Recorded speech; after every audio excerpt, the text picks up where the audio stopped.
Queridos irmãos, queridas irmãs, neste momento em que é fundamental somarmos esforços para reduzir o impacto da proliferação de coronavírus, então nós da Diocese de Santo Amaro tivemos que tomar algumas medidas que infelizmente são tomadas a partir das decisões que o poder público está tomando com relação à Grande São Paulo.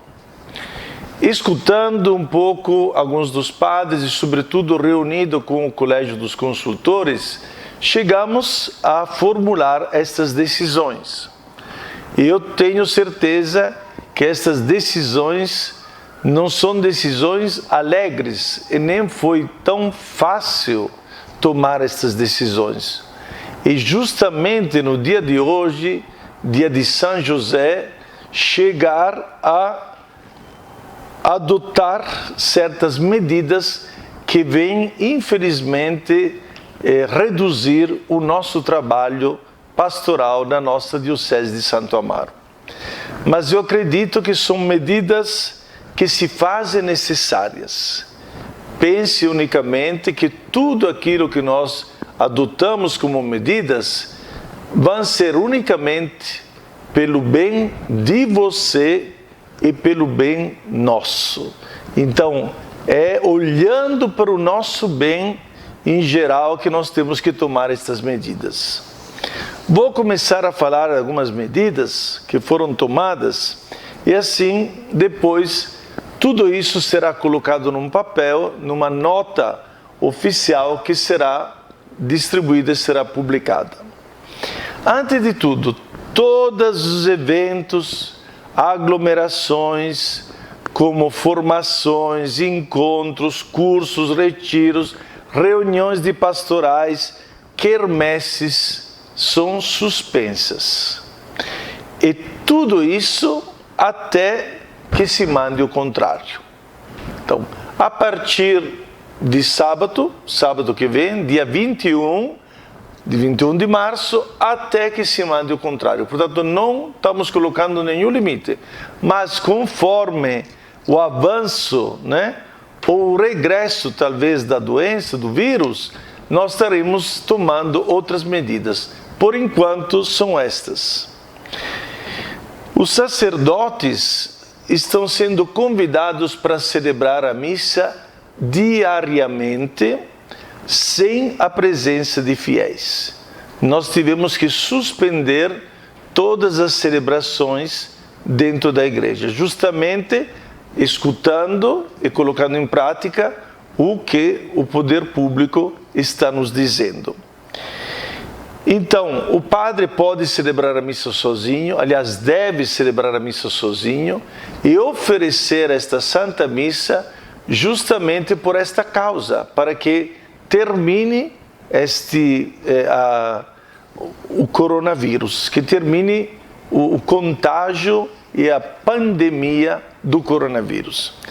Pode celebrar também aquela missa especial que se celebra em ocasião de certas situações, de catástrofe, de tragédias, pode celebrar aquela missa também. Os fiéis estão dispensados de cumprir o preceito da missa dominical e de outros dias de preceito, levando em consideração que o bispo pode permitir isso. Então, é uma situação de urgência, por isso os fiéis estão sendo dispensados. Mas nós recomendamos que os padres se preocupem de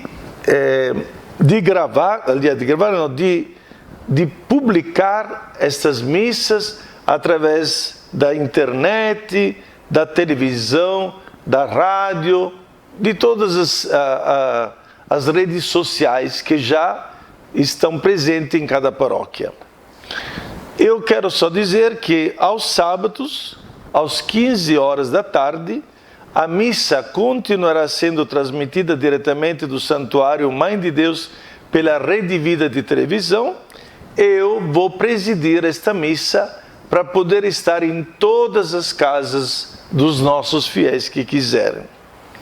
Também, dentro do possível, os sacerdotes transmitam pelas redes sociais a celebração da Santa Missa ou outros momentos, por exemplo, a adoração eucarística, o terço, a via sacra, tudo será transmitido através das mídias e redes sociais. Uma coisa importante e bonita é que as igrejas se mantenham abertas em outros horários, para que os que desejarem fazer a sua oração pessoal e o culto da adoração eucarística, sempre tomando cuidado de não permitir aglomerações de pessoas.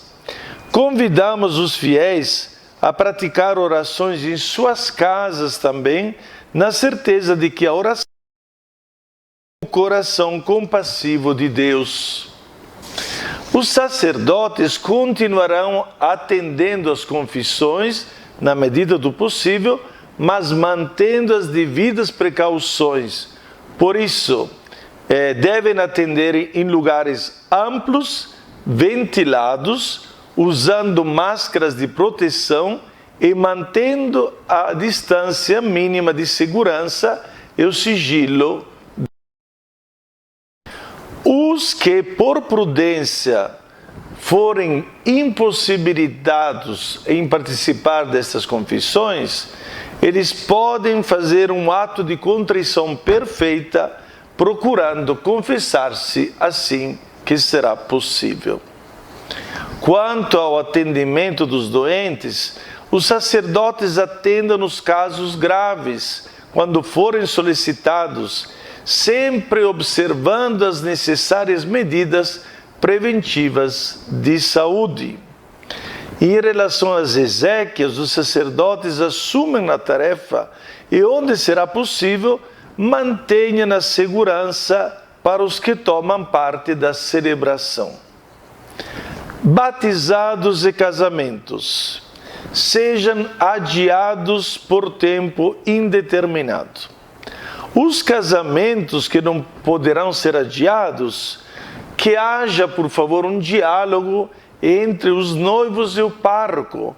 Vejam quando poderia ser realizada a celebração, sem contrariar, porém, as determinações recomendadas pelas autoridades competentes. Em alguns casos será necessário, os casos excepcionais, que os párocos procurem o nosso Monsenhor Edson, vigário-geral da Diocese.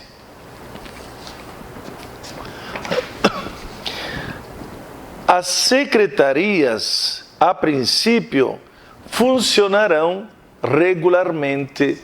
Nós estamos querendo realmente que o pessoal continue tendo contato com as nossas igrejas, com as nossas secretárias também, para demonstrar que a nossa vontade é que tudo isso continue. Estamos vivendo num momento muito excepcional, por isso, mais uma vez, estamos pedindo desculpa por estas normas que estamos tomando, mas voltando a dizer que é para o nosso bem. E como diz São Paulo, tudo concorre ao bem daqueles que amam a Deus. Então temos plena certeza que também neste momento muito sofrido, Deus nos ajudará a enxergar também o positivo que tem em tudo isso. Agora, desde já, porém, vamos unir as nossas vozes e, sobretudo, rezar. Eu acho que o tempo que teremos à disposição nas nossas casas, se ficaremos em casa, será justamente para poder rezar mais, rezar em família, coisa que antes era impossível. Hoje, graças a Deus, através de tudo isso, poderemos ter a certeza de que Deus ouvirá a nossa oração feita em comunidade. Vamos rezar a Nossa Senhora, saúde dos enfermos, a mãe dos aflitos, para que realmente acolha a nossa oração, apresente ao Pai e que, se for da vontade de Deus, acabe logo este momento tão difícil que a nossa população está vivendo. Receba a bênção do Senhor, em nome do Pai, do Filho e do Espírito Santo. Amém. Vamos viver unidos e fique com Deus.